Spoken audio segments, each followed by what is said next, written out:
चार्यं केशवं वादरायणं सूत्रभाष्यकृतौ वन्दे भगवन्तौ पुनः पुनः। ईश्वरो गुरुरात्मेति मूर्तिभेदविभागिने व्योमवद्व्याप्तदेहाय दक्षिणामूर्तये नमः।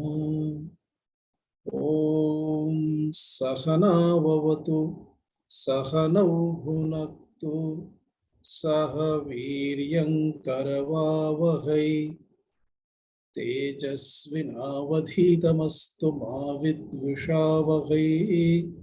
ॐ शान्ति शान्ति शान्तिः।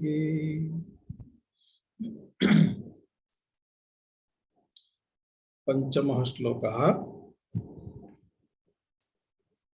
एकान्ते सुखमास्यतां परतरे चेतः समाधीयतां पूर्णात्मासु समीक्ष्यतां जगदिदं तद्बाधितं दृश्यताम् प्राक्कर्म प्रविलाप्यतां चितिबलान्नाप्युत्तरैश्लिष्यतां प्रारब्धं त्विह भुज्यतामथ परब्रह्मात्मना स्थीयताम् प्रारब्धं त्विह भुज्यतामथ परब्रह्मात्मना स्थीयताम्। अंतिम कक्षा पर्यन्तं वयं विचारं कृतवन्तः। क्रमशः साधकः एकैकं सोपानं स्वजीवने आनीय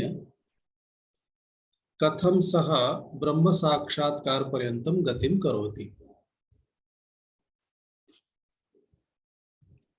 तत्र गतपर्याये यथा अस्माभिः दृष्टं सर्वोपि व्यवहारः त्यक्तः, सर्वं व्यवहारं त्यक्त्वा इदानीं तेन किं करणीयमस्ति।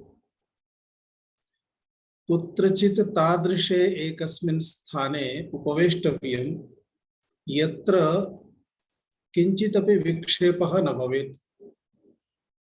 अतः तदर्थम् उच्यते एकान्ते सुखमास्यताम्। एकान्ते इत्युक्ते एतद् सापेक्षे अस्ति। यथा गृहे विशालं गृहमस्ति, गृहेषु एकस्मिन् भागे अतिथयः आगच्छन्ति उपविशन्ति, अपरस्मिन् भागे पाककार्यं भवति, तत्र कुत्रचित् ये केपि आगच्छन्ति चायादिकं पिबन्ति। परन्तु कश्चन एकः भागः तादृशः भवति यत्र प्रायः केपि न आगच्छन्ति। अतः गृहदृष्ट्या तदेकान्तमिति वक्तुं शक्यते। एवमेव ग्रामदृष्ट्यापि किमपि एकान्तं भवितुमर्हति। तद्वदेव ग्रामात् बहिः गच्छामः यत्र जनसम्मर्दः किंचिदपि नास्ति, जनाः न भवन्ति, वनं वा किमपि भवितुमर्हति, उद्यानं भवितुमर्हति, तदितोपि एकान्तम्। अत्र भेदः कः इत्युक्ते गृहे कदाचित् एकान्तस्थलमस्ति, कस्मिंश्चित् स्थाने अस्ति, परन्तु तत्र किं भवितुमर्हति, एतत् म्यूट् करणीयं किल। नागलक्ष्मी भगिनी कृपया। हाँ, धन्यवादः। क्षम्यतां महोदय, अहं न दृष्टवती। चिंता मास्तु, चिंता मास्तु। अतः यथा वने गृहे उभयत्र एकान्तस्थलं तु प्राप्यते, परं गृहे किमस्ति, गृहे अन्येपि व्यवहाराः सन्ति। आवागमनं नास्ति परन्तु शब्दाः आगच्छन्ति। कश्चन बालः मातरं वदति मम्मी अहं गच्छामि, सः शब्दः अपि श्रूयते खलु। अतः ध्यानकार्ये ध्यानक्रियायां तस्मादपि विक्षेपः भवति। अत्र एकान्ते एतस्य अर्थः एषः एव अस्ति, किंचन तादृशं स्थानं भवतु यस्मिन् स्थाने विक्षेपः न भवेत्। अतः जनाः किं कुर्वन्ति, गंगातटम् अथवा काश्चन नद्याः भवन्ति, तत्र नदीतटं गत्वा वने कुत्रचित् प्रान्तरे एकस्मिन् कोणे अथवा मध्ये मध्यान्तरे वा कुत्रचित् उत्तमं स्थानमपि भवति। कदाचित् वने मन्दिरं भवति, मन्दिरपार्श्वे अपि उत्तमानि स्थलानि भवन्ति। अथवा आश्रमादयः भवन्ति, यत्र केऽपि व्यवहाराः न सन्ति, तत्रापि सुखेन वासं कर्तुम्, इत्युक्ते उषित्वा ध्यानं कर्तुं स्थानं लभ्यते, सुविधा लभ्यते। तादृशस्थाने उपविश्य तेन किं करणीयमस्ति, सुखमास्यताम्। सुखम् इत्युक्ते सुखेन आसनं किमपि एकं रचनीयम्। यदि कश्चन सुखासने, पद्मासने अथवा सिद्धासने एवं एतानि त्रीणि आसनानि तथा सन्ति येन अधिकं कालम् उपवेष्टुं जनानां सामर्थ्यं भवति। यस्मिन् आसने सुखेन, अत्र सुखासनस्य अर्थद्वयम् अस्ति। एकं तु सुखासनं, तद् आसनमेव तथा सरलम् अस्ति येन सुखेन उपवेष्टुं शक्यते, अतः तस्य नामेव सुखासनम्। पद्मासनम् अस्ति, पद्मप्रकारेण तत्र उपवेष्टव्यं, तस्मात् पद्मासनम् अस्ति, अतः नामानि पृथक् भवन्ति। पुनः सुखासनस्य अपरः अर्थः अस्ति यस्मिन् आसने सुखेन उपवेष्टुं शक्नुमः, सः तस्मिन् आसने तद् उपवेशनं सुखेन उपवेशनम्, अतः सुखासनम्। यथा सिद्धासनम् अस्ति, सिद्धासने अधिकं कालम् उपवेष्टुं शक्नोति सुखेन, कष्टं विना। कष्टं विना इत्युक्ते कष्टम् अपि यद्यपि तपः एव अस्ति, परन्तु चिन्तन प्रक्रिया अस्ति। अत्र किमपि कर्म नास्ति तादृशम्, अत्र चिन्तनं करणीयमस्ति। अस्माकं चित्तस्य एकाग्रता नेतव्या अस्ति, तस्मिन् ध्येये लक्ष्ये परब्रह्मणि एकाग्रता नेतव्या अस्ति। तत्र यदि शरीरे कुत्रचित् वेदना भवति तर्हि अस्माकं एकाग्रता छिन्ना भवति, मनः तत्र गच्छति।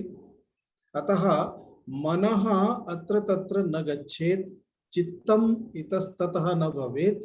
तदर्थम् आसनमपि तथा भवेत् येन शरीरे तथा वेदना न भवेत्, येन मनसः गन्तुम् अवसरः लभ्येत।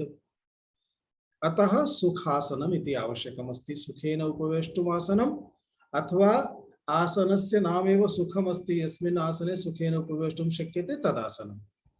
तत् किमपि एकम् आसनं तत्र उपविश्य किं करणीयम्, उपविश्य परतरे चेतः समाधीयताम्। परतरे इत्युक्ते परमात्मनि। आसन विषये भगवद्गीतायाम् अपि उक्तमस्ति, चैलाजिन कुशोत्तरम्, अर्थात अधः भूमौ प्रथमं भूमेः स्वच्छता करणीया। स्वच्छा भूमिः अस्ति, तस्य उपरि कुशस्य दर्भस्य एकम् आसनं, दर्भासनस्य उपरि मृग आसनम्, अजिन मृगासनं, तस्य उपरि चैलम् इत्युक्ते वस्त्रं, चैल अजिन कुशासनम् आसनत्रयम् इति उपदिष्टमस्ति तत्र। अर्थात स्वच्छ भूमौ कुशः, कुशस्य उपरि जनाः, कुशः नास्ति चेत् कम्बलमपि स्थापयितुं शक्यते, तदुपरि मृग आसनं, मृगचर्मणः आसनं, तदुपरि वस्त्रस्य आसनम्, अर्थात रेशमवस्त्रं वा तादृशं पवित्रं वस्त्रं, तस्य आसनं स्थापनीयम् इति। परन्तु एतत् सर्वत्र उपलब्धं भवितुं नार्हति।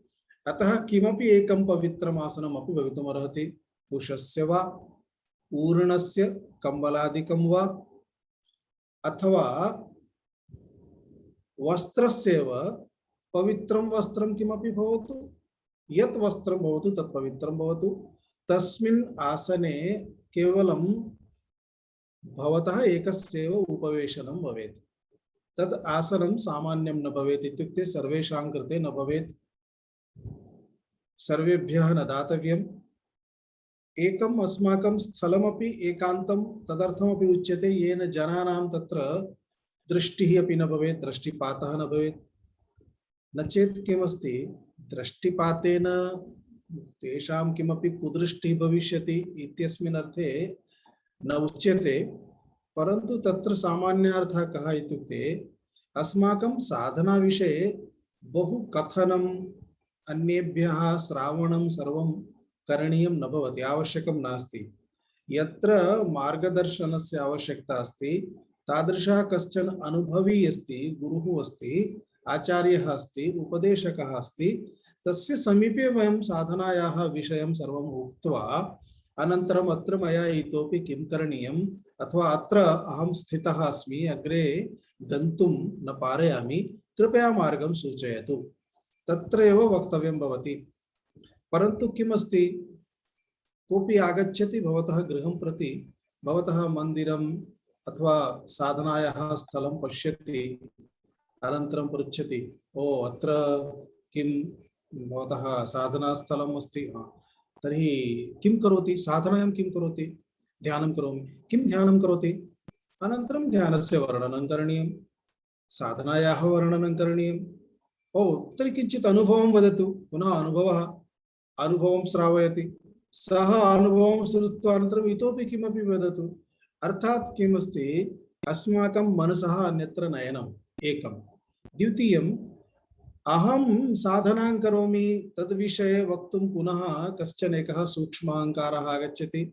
तत्रापि पुनः सूक्ष्म अहङ्कारेण जनाः जानन्तु अहम् एतादृश सुन्दरकार्ये अस्मि, तेन अस्माकं मनसि विकाराः उत्पद्यन्ते। अतः साधना विषये कदापि किमपि वक्तव्यं सामान्यजनानां कृते वक्तव्यं न भवत्येव इति स्मरणीयम्।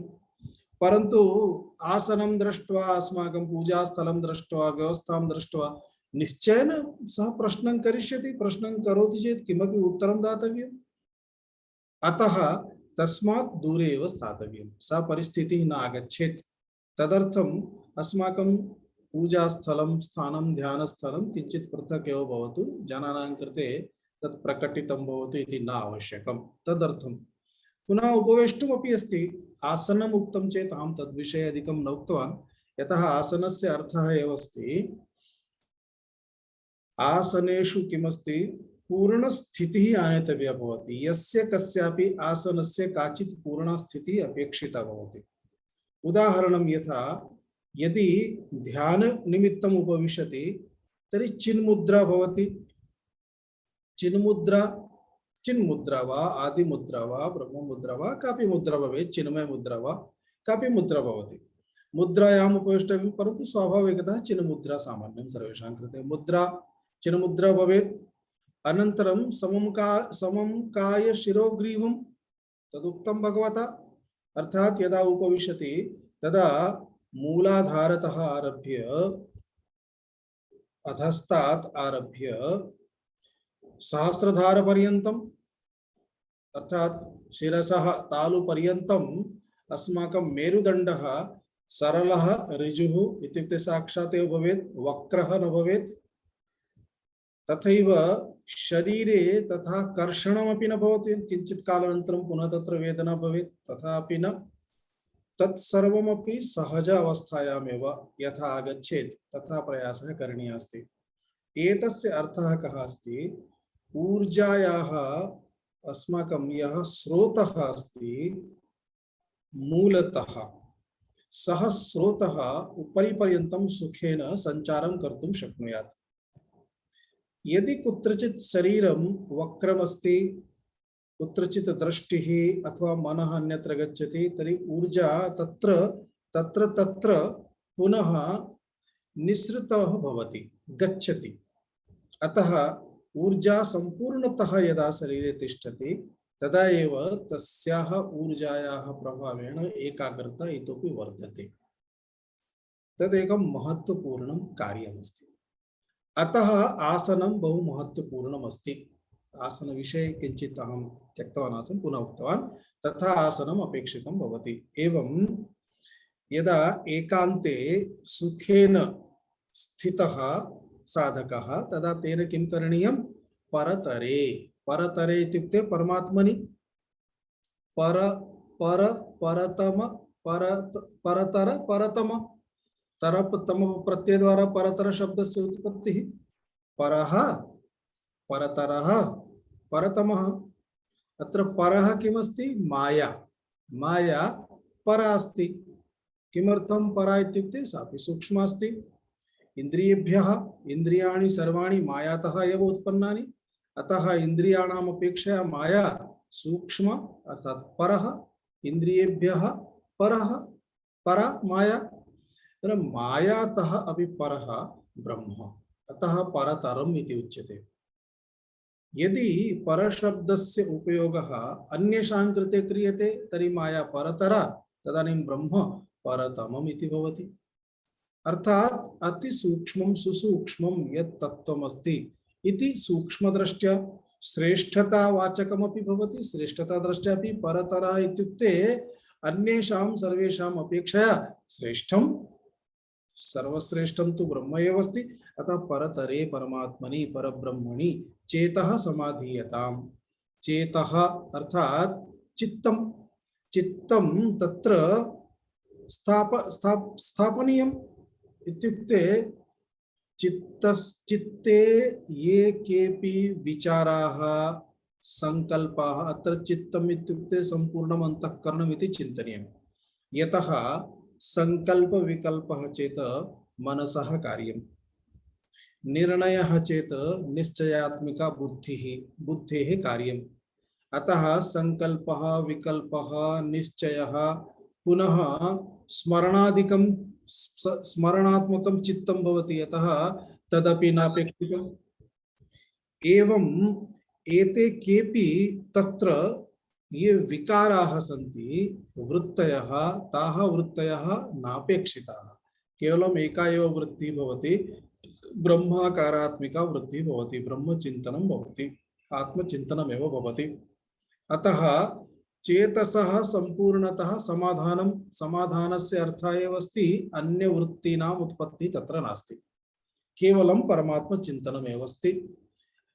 एवं परमात्मनि चित्तं स्थापनीयम्। परतरे परमात्मनि चेतः चित्तं समाधीयताम् अर्थात् स्थापनीयं, सम्यक् आधानं करणीयम् इति क्रिया अस्ति। कथम् आधानं करणीयम्? अतः बहु प्रकाराः सन्ति। सामान्यतः यथा यथा वयम् उपनिषदादिकं पठिष्यामः तदा तत्र तत्र भिन्न भिन्न प्रक्रियाः आगच्छेरन्। वयं तदनुसारं चिन्तनं कर्तुं शक्नुमः। सामान्यम् उदाहरणं एको देवः सर्वदेवेषु गूढः सर्वव्यापी सर्वभूतान्तरात्मा कर्माध्यक्षः सर्वभूताधिवासः साक्षी चेता केवलो निर्गुणश्च।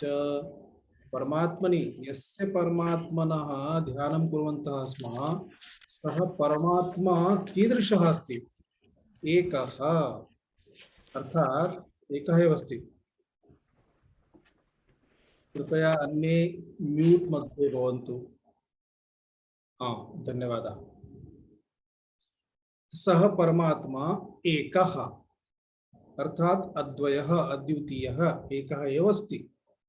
एकः अस्ति इत्युक्ते अन्यः कोऽपि नास्ति, अन्यत् किमपि नास्ति।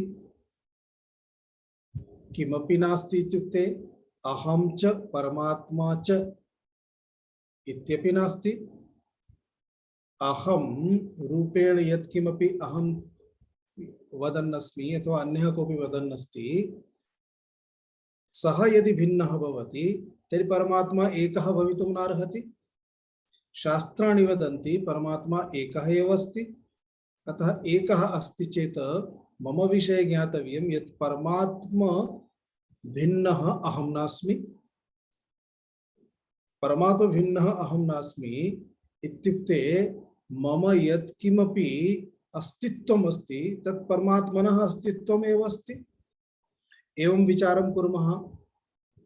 अधिकं विचारं कर्तुं न शक्नोति चेत् केवलं परमात्मा विषये चिन्तयति। यस्य यः ध्येयः अस्ति, इदानीं ध्येयम् आरम्भावस्थायाम् अस्ति ध्यानस्य, अतः तत् चिन्तनं करणीयं। तो एको देवः अर्थात् एकः एव परमात्मा अस्ति, परब्रह्म चैतन्यं सर्वव्यापकं सर्वदेवेषु गूढः।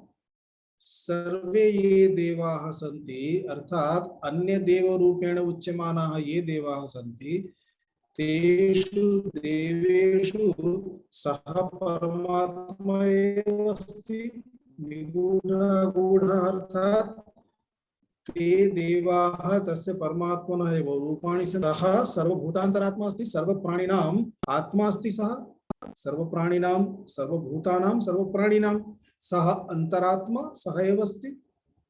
कर्माध्यक्षः, प्राणिनः यत् किमपि कर्म कुर्वन्ति तेषां सर्वेषां प्राणिनां कर्मणां फलदाता अपि सः एव अस्ति, कर्माध्यक्षः अस्ति। सर्वभूताधिवासः, सर्वभूतेषु इत्युक्ते ये जलचर स्थलचर इत्यादिनः प्राणिनः सन्ति तेषु अस्ति। परन्तु यत् जडं चैतन्यं विहाय जडपदार्थः यत् किमपि अस्ति तेषु भूतेषु अपि तस्य अधिवासः अस्ति, सर्वत्र अस्ति। साक्षी सः एव, साक्षी सः एव, चेता सः एव, केवलः चेता, साक्षी चेता चैतन्यं केवलम् एकः एव अस्ति।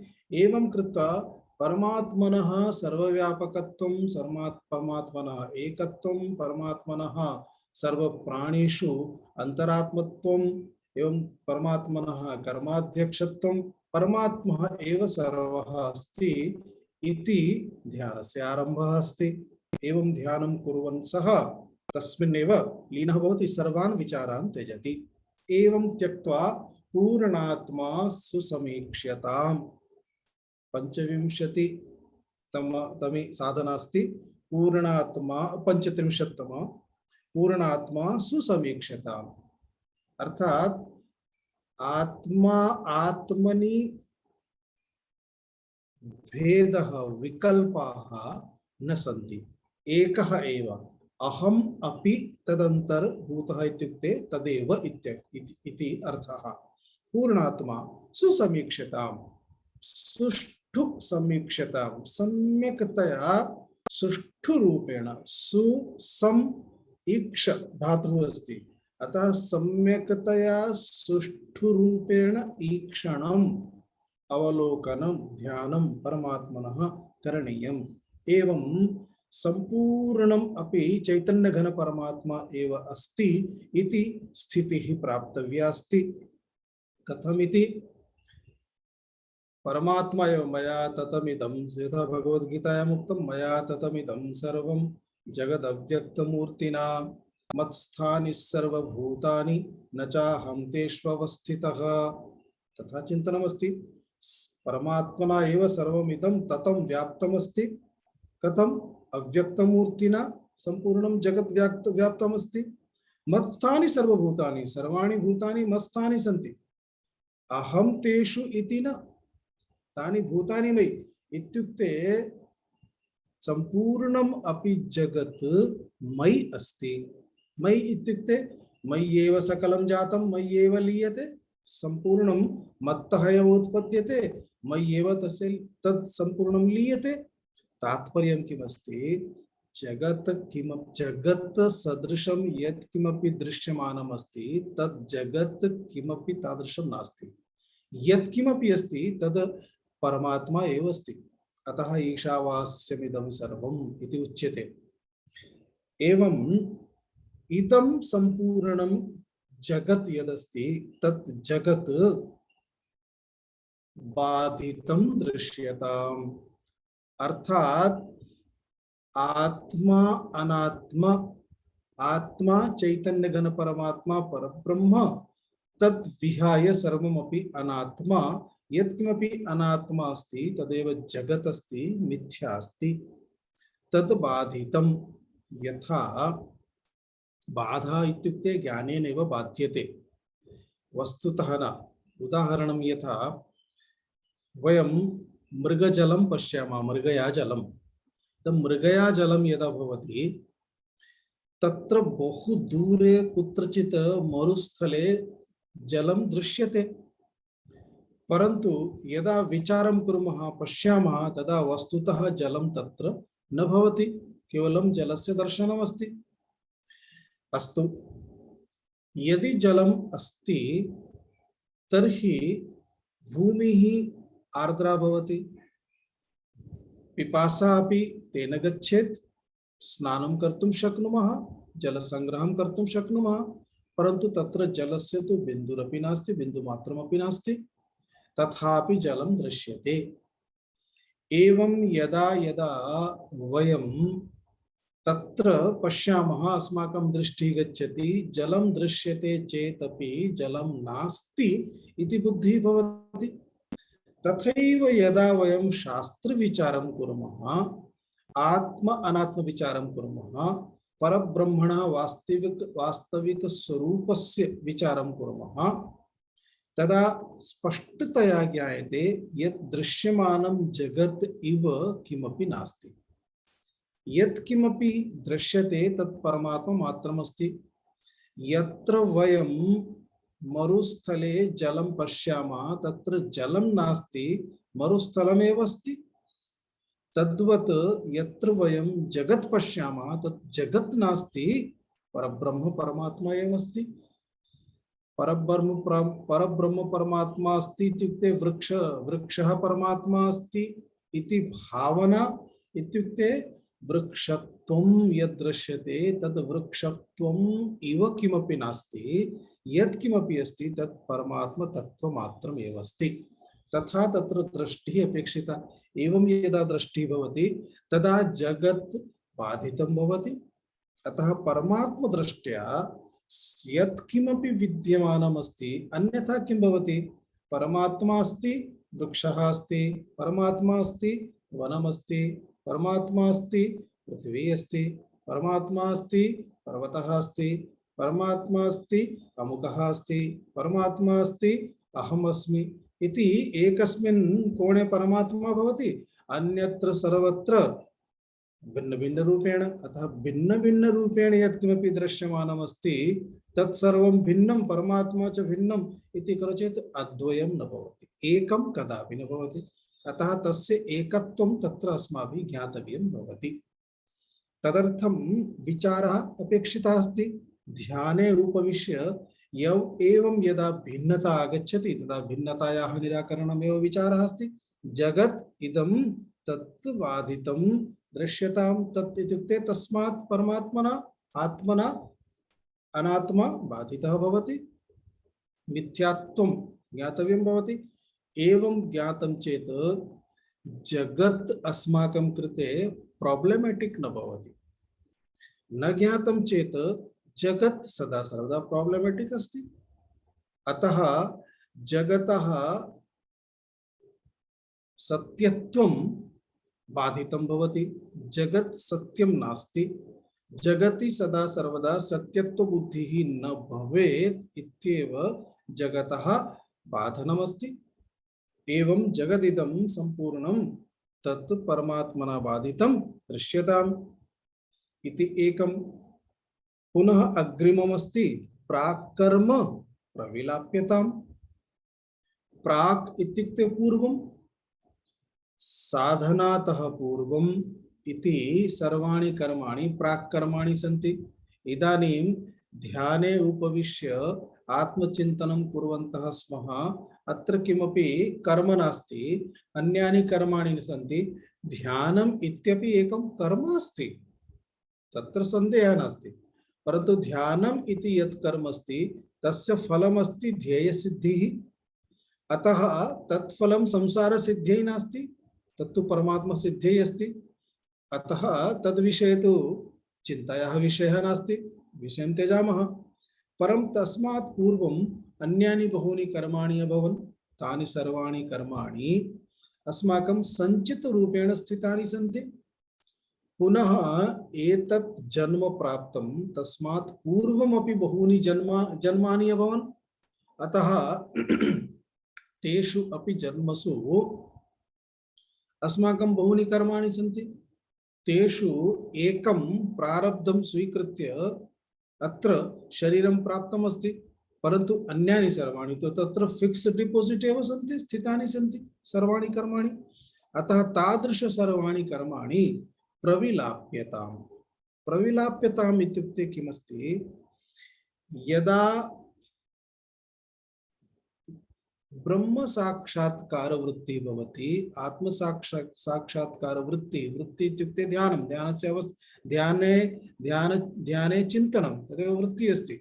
यदा वृत्ति भवति तस्य परिणामः यदा अस्माकम् आत्मत्वं स्पष्टतया स्फुरितं भवति, अहं चैतन्यघन परमात्मा अर्थात् सच्चिदानंद स्वरूपः अस्मि, तदेव अस्ति आत्म साक्षात्कारः। तस्मात् किं भवति, का अवस्था भवति, विद्यते हृदय ग्रंथिश्छिद्यन्ते सर्व संशयाः, क्षीयन्ते चास्य कर्माणि तस्मिन् दृष्टे परावरे। तस्मिन् परावरे दृष्टे अर्थात आत्म साक्षात्कारे कृते सति विद्यते हृदय ग्रंथि, हृदयस्य ग्रंथिः, अंतःकरणस्य ग्रंथिः, ग्रंथिः इत्युक्ते अविद्या काम कर्म इति ग्रंथि उच्यते। अज्ञानमस्ति, अज्ञानात् कामनाः सन्ति, कामना द्वारा कर्माणि भवन्ति, अतः अविद्या काम कर्म इति हृदयस्य ग्रंथिः उच्यते। ग्रन्थेः भेदनं भवति इत्युक्ते अविद्या भेदनं भवति, अर्थात् अज्ञानं नष्टं भवति, तत्र स्वरूपस्य ज्ञानं भवति। स्वरूपस्य ज्ञाने सति अज्ञानं न तिष्ठति, प्रकाशे सति अंधकारः न तिष्ठति, यथा तथा एवं चेत हृदय ग्रंथि यदा विद्यते इत्युक्ते अज्ञानं नष्टं चेत सर्वे संशयाः अपि नष्टाः भवन्ति, कारणं संशयाः अपि अज्ञानात् एव भवन्ति। यस्मिन् विषये भवतां क्लैरिटी अस्ति तस्मिन् विषये भवतः डाउट कदापि भवितुं न अर्हति। अतः यदि आत्मविषये आत्मस्वरूप ज्ञानम् अस्ति, आत्मस्वरूप ज्ञाने सति अनात्मनः सर्वेपि संशयाः दूरं गच्छन्ति। अनात्म क्षेत्रस्य जगत क्षेत्रस्य कुत्रापि संशयः न भवन्ति। अतः विद्यन्ते सर्व विद्यते हृदय ग्रंथि छिद्यन्ते सर्व संशयाः, सर्वेषां संशयानां तत्र छेदनं भवति।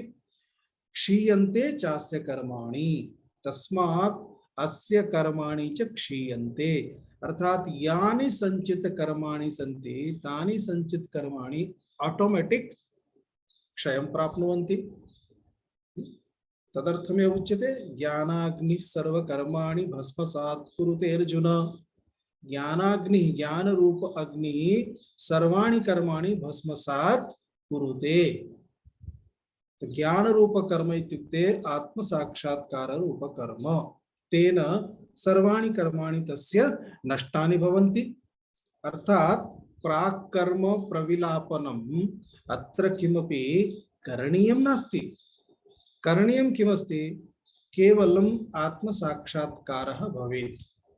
एतदर्थं प्रयासः अस्ति ब्रह्माकार वृत्ति निर्माणं, ब्रह्मचिन्तनं करणीयम् अस्ति।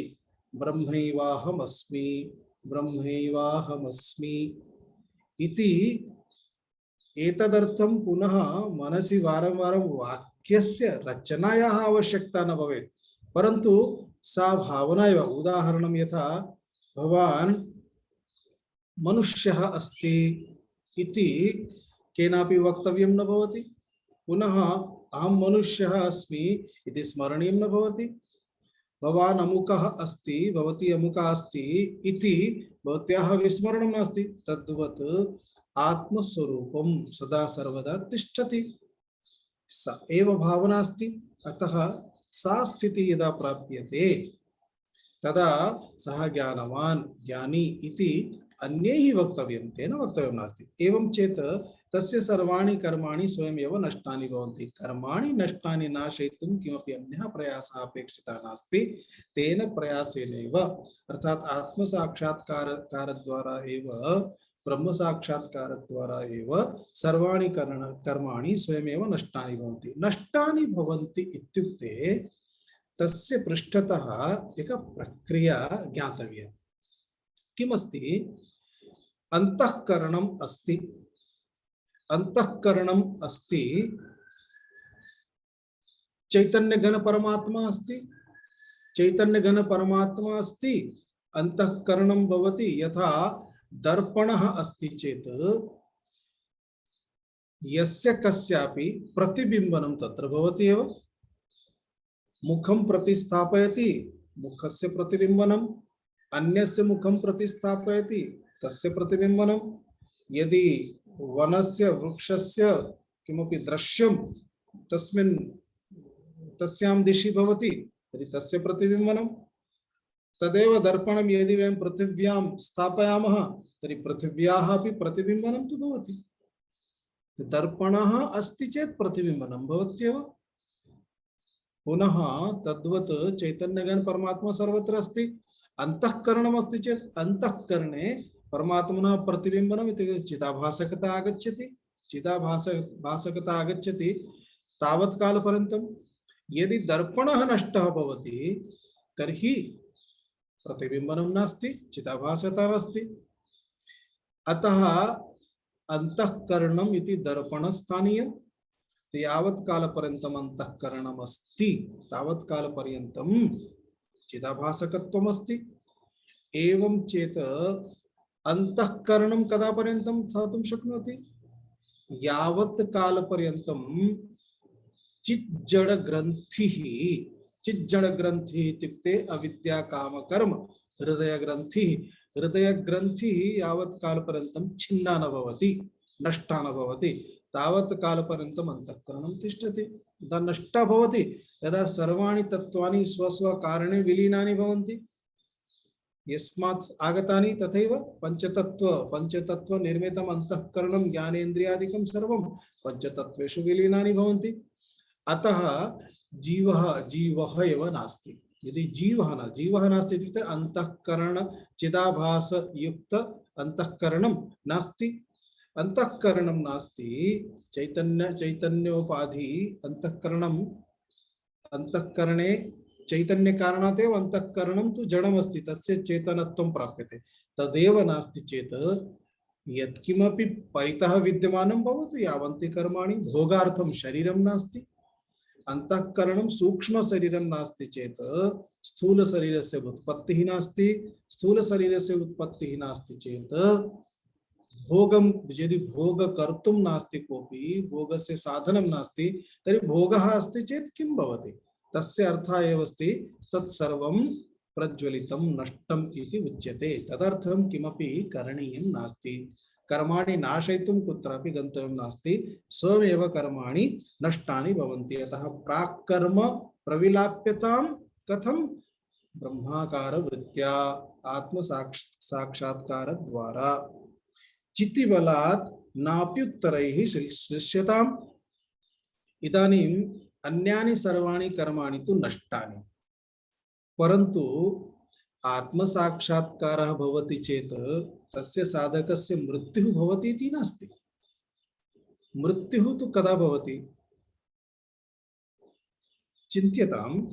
एतद् यत् शरीरं यदा गर्भावस्थायां शरीरस्य निर्मितिः भवति तदा निर्माणात् पूर्वं, निर्मितेः पूर्वम् एव, अर्थात् प्रक्रियायाः आरम्भसमये एव, यदा शरीर निर्माणस्य प्रक्रिया आरभ्यते तदा एव पूर्वजन्मनि अस्माकं कृतानि यानि कर्माणि सन्ति तेषु कर्मसु फलं दातुं यानि कर्माणि सिद्धानि भवन्ति, इत्युक्ते एफडी यत् पक्वम् इति चिन्तयतु। इदानीं कालः समाप्तः, फलं दातुं सिद्धा अस्ति, सिद्धानि तादृशानि कर्माणि तत्र आगच्छन्ति फलं दातुम्।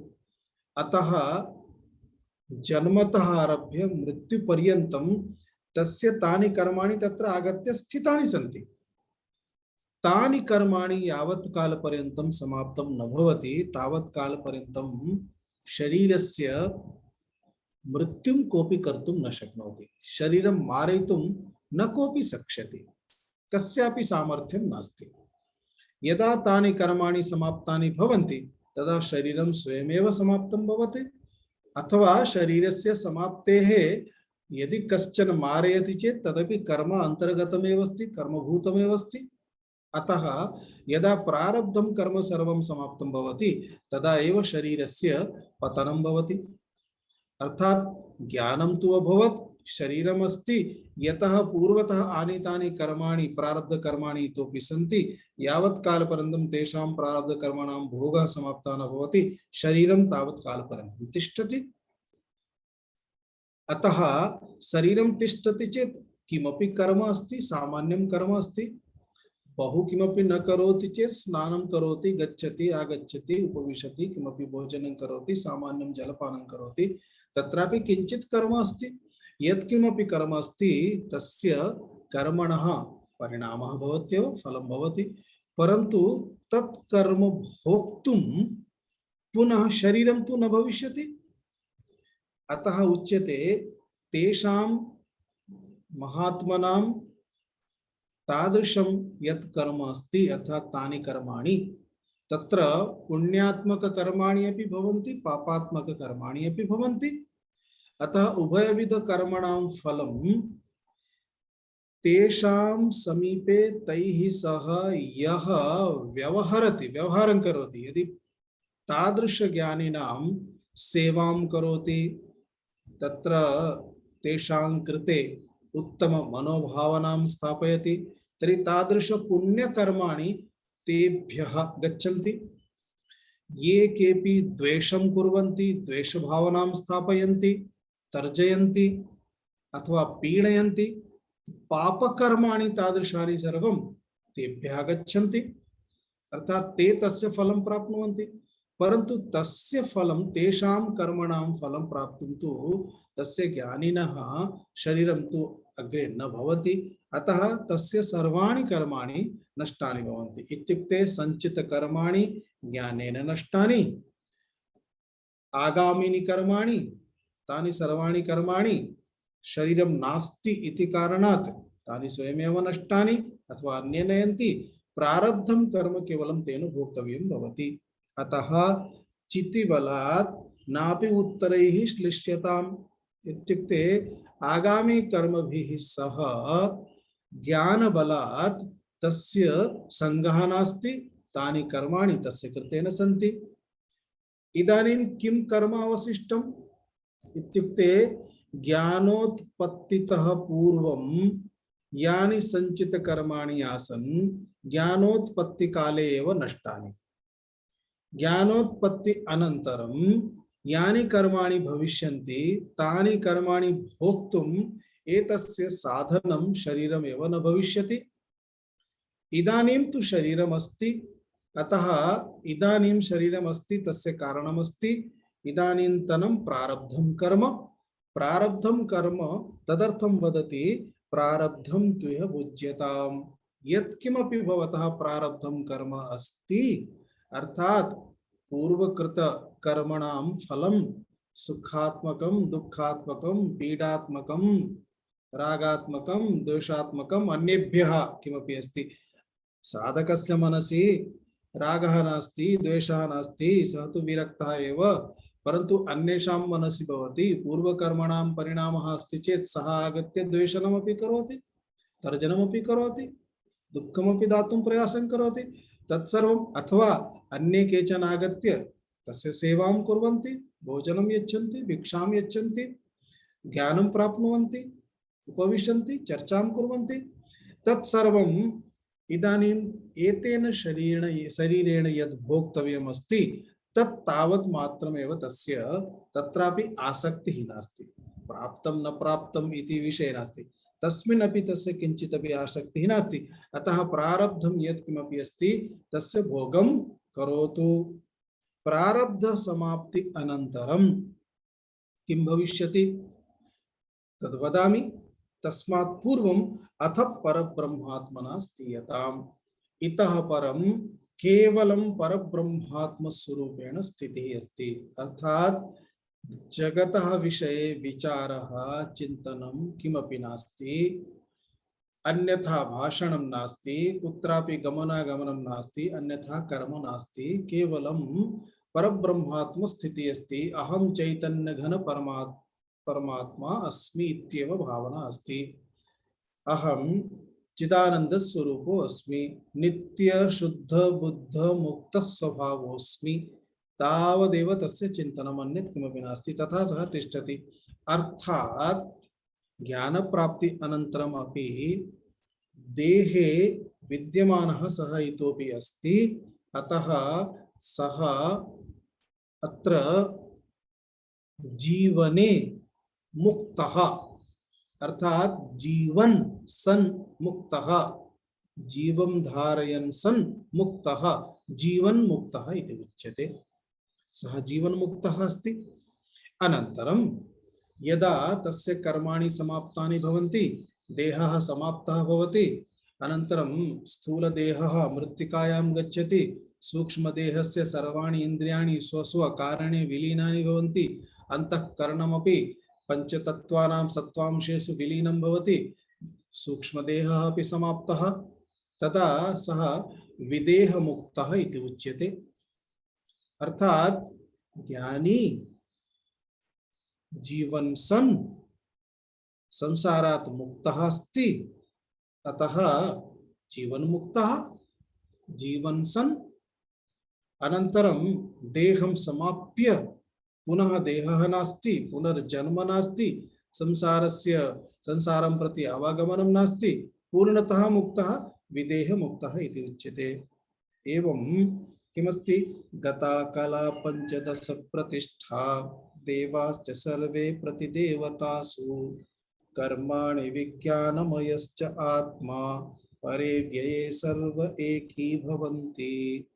अर्थात गताः कलाः, सर्वाः कलाः, पंचदश प्रतिष्ठा, देवाश्च सर्वे, अर्थात श्रोत्रेन्द्रिय देवता, त्वगिन्द्रिय देवता इत्यादि सर्वेपि देवताः अपि स्वस्वस्थानं गच्छन्ति। सर्वेपि देवताः प्रतिदेवतासु गच्छन्ति, कलाः प्रतिकलासु गच्छन्ति, इन्द्रियाणि स्वभूतेषु गच्छन्ति। केवलं परब्रह्म परमात्मा रूपेण एकाकी एव तिष्ठति, तद् परमात्मा एव केवलं तिष्ठति, पुनः तस्य जन्म नास्ति, सः एव पूर्णतः मुक्तः इति उच्यते। एवं अस्माकम् अत्र एषा कक्षा समाप्ता भवति। मम अपेक्षा अस्ति भवतां सर्वेषां जीवने अपि ब्रह्म साक्षात्कारः यथा भवेत्, आत्म साक्षात्कारः यथा भवेत्, भवन्तः सर्वेपि तदर्थं प्रयासं कुर्युः, तत् प्राप्नुयुः इति अपेक्षाः। अग्रिम अभ्यासार्थं पुनः अग्रे मम विचारः अस्ति, ईशावास्यम् आरभामः। ईशकेन कठ प्रश्न मुंड मांडुक्य ऐतरीय इत्यादि क्रमशः उपनिषत् सन्ति। यासु उपनिषत्सु भगवान् शंकराचार्यः भाष्यं लिखितवान् अस्ति, ताः उपनिषद् वयं क्रमशः स्वीकुर्मः। अतः अग्रिम कक्षा विषये तद् विषये पुनः चिन्तनं कुर्मः। तत्र काश्चन अपेक्षाः भवन्ति,